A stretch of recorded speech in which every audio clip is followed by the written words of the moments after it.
using multilayer soft lithography. The rotary pump chip is one of our simplest devices. The first step in multilayer soft lithography is mold making. Since the rotary pump chip is a multilayer device, it requires two molds. One mold for the control layer and one mold for the flow layer. The control mold is made using negative resist, which has a rectangular cross-section, and the flow mold is made using positive resist, which has a rounded cross-section after reflow. This rounded cross-section ensures complete sealing of the channels of the flow layer during operation of the microfluidic device. The negative resist we typically use is SU8, which can achieve thicknesses of 5 to 150 microns. The positive resist we typically use is SPR, which can achieve thicknesses of 5 to 45 microns. This thickness is determined by the viscosity of the resist and also the spin speed and duration. The thickness of the resist on your mold determines the channel height of your microfluidic device. At first, I'm going to be making the control mold. We use SU8, which is a negative photoresist. When we do that, we spin the photoresist onto the wafer, as so. After the spinning is done, we take the wafer and soft bake it in two steps. One step at 65 degrees, and then at 95 degrees, and then we expose it. We expose the wafer on our Carls's contact aligner. That shines UV light through a photomask onto the wafer. We use two different types of photomasks, one being a transparency mask, the other being a chrome mask. The transparency mask can achieve resolutions of approximately 10 microns. The chrome mask can achieve resolutions of below 1 micron, but is significantly more expensive than the transparency mask. This is a negative tone mask for use with negative resist. This is a positive tone mask for use with positive resist. After we load the mask, we load the wafer and expose it.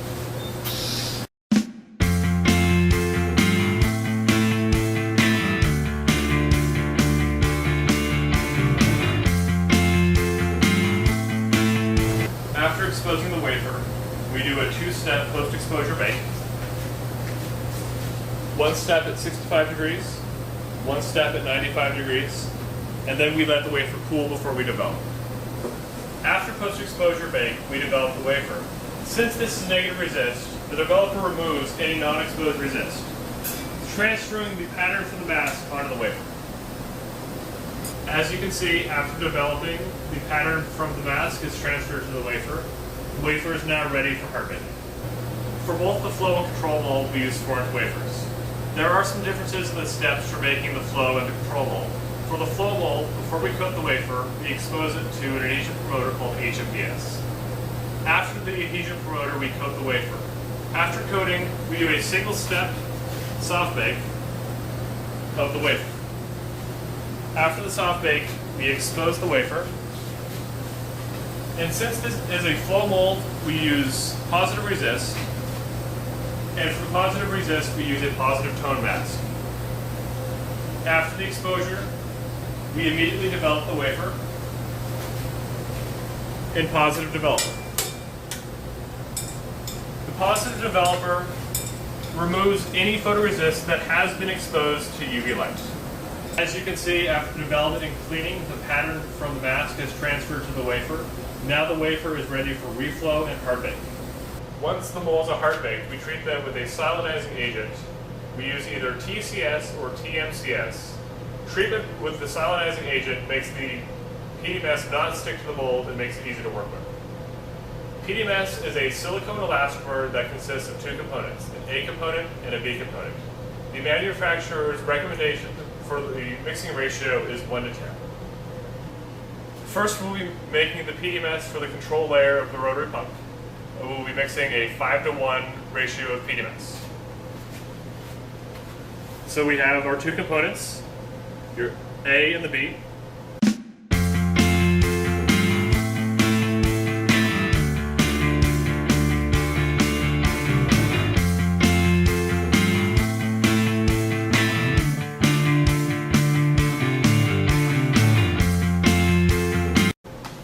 So we take the mixed PDMS and pour it on our wafer. In this case, this is our control wafer. As you can see, there are plenty of bubbles in the PDMS. If we were to make the chip right now, the chip would be useless, it'd be full of bubbles. So the next step is we degas.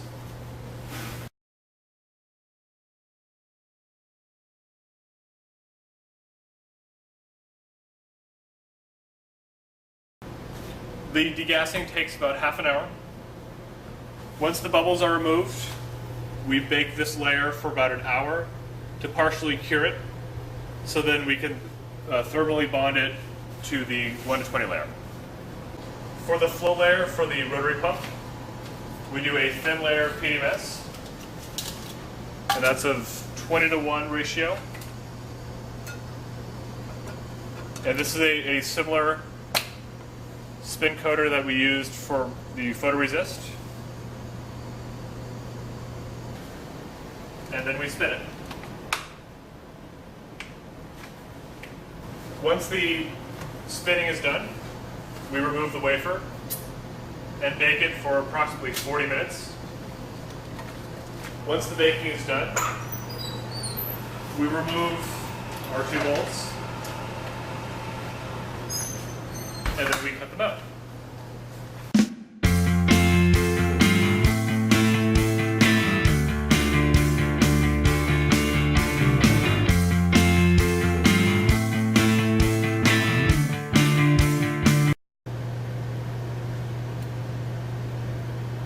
And peel it away from the mold.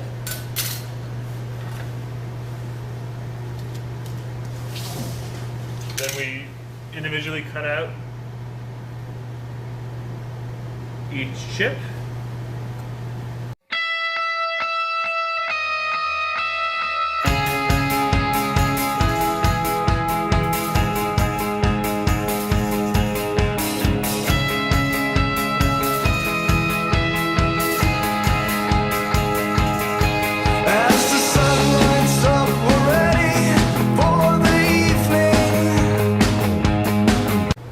Once the holes have been punched, we clean the wafer.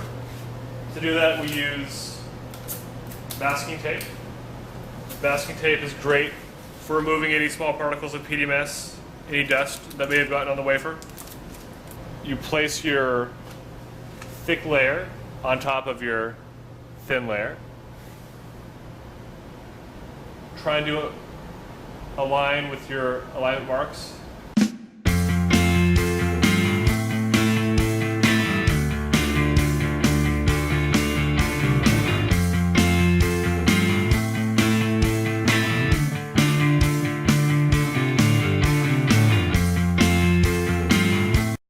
And after we are aligned, we then bake the chip at 80 degrees for another hour.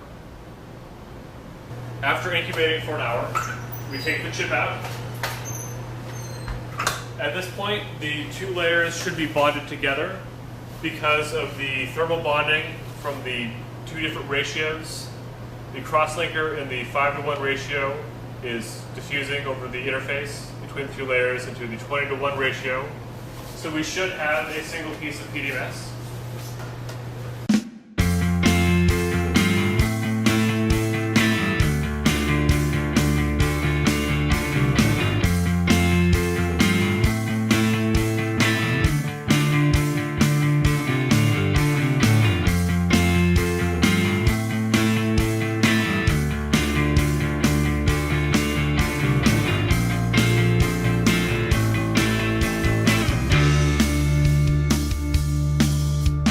Once we punch all the holes, we put the chip and a clean glass slide into an oxygen plasma system. We use this to bond the PDMS to the glass slide. What this does is it modifies the surface of both the PDMS and the glass slide so we can bond them together. It's a very strong permanent bond. Once this process is done, we take out the chip in the slide and place the chip on our substrate, and it bonds. Once we place it on, we put this in the oven for another 10-15 minutes just to ensure we have a good bond.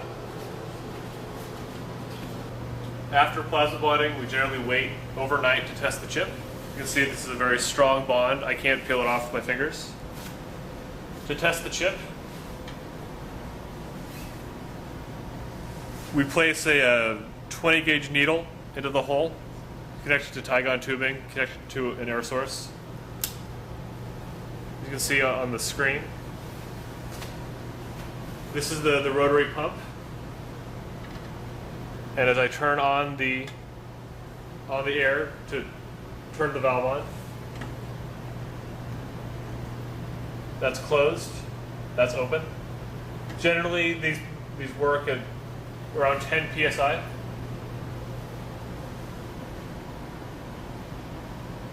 This concludes our video on the production of a microfluidic device from the mold making to the chip making. If you have any questions, please contact the Stanford Microfluidics Foundry.